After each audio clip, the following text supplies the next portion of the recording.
T'es parti, tu es resté là à attendre mon retour. J'étais jeune, je ne savais pas que tu me manquerais un jour.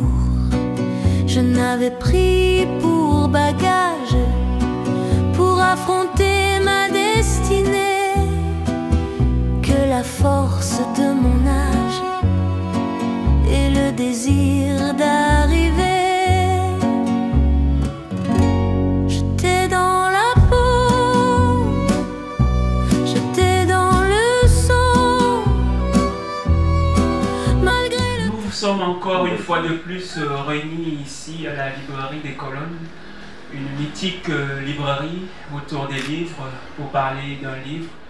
C'est un honneur et un plaisir pour moi, au nom de la librairie et de Simon Seff, qui a bien voulu m'inviter à cette rencontre, de vous souhaiter la bienvenue, de souhaiter la bienvenue à Silarbi, qui nous fait le plaisir et l'honneur de partager avec nous le produit de ses recherches. Parce qu'aujourd'hui, nous sommes autour d'un livre qui se nomme Tanger, Carrefour des cultures, et nous sommes à Tanger.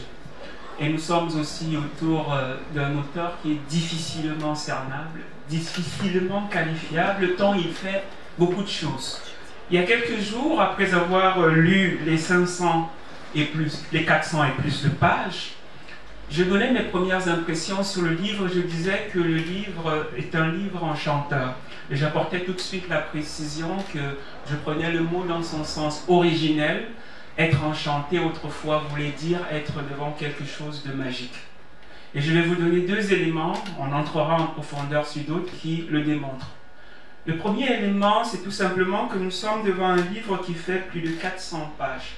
Pour ceux qui savent le processus qu'il y a derrière l'écriture, sans intelligence artificielle, je précise, qui connaissent les nuits blanches, qui connaissent la difficulté du terrain, savent ce que ça peut être.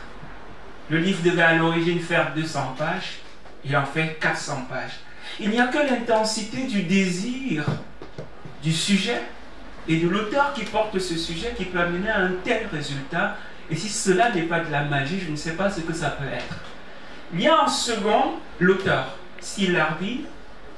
C'est quelqu'un que, aussitôt que vous croyez pouvoir le cerner, il se dérobe. Il est un écrivain, il a écrit plus de 17 livres, maintenant c'est le 18e. Quand vous fouillez, vous trouvez qu'il est dramaturge.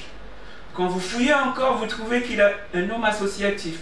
Vous fouillez, vous trouvez qu'il est poète.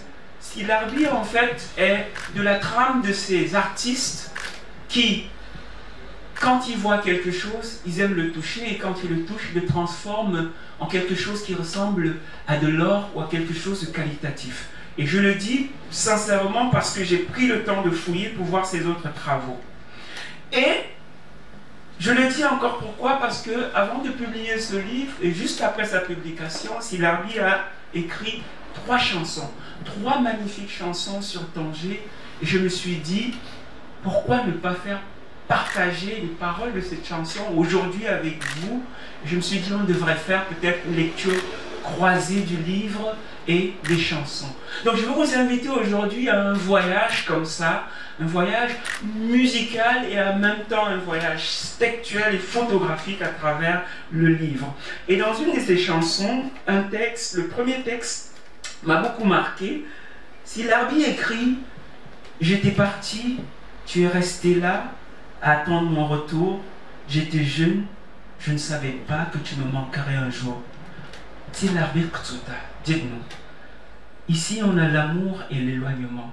Est-ce que c'est cet amour qui naît de l'éloignement qui vous pousse chaque fois à vous intéresser à la ville de Tanger, à écrire sur Tanger, à dire votre amour sur Tanger? D'abord, merci pour votre présence et j'espère que vous n'êtes pas venu pour rien. En attendant ce que notre ami Omaro a dit de moi, j'ai l'impression que ce n'est pas moi, de moi qu'il s'agit, mais puisqu'il le dit, je le crois.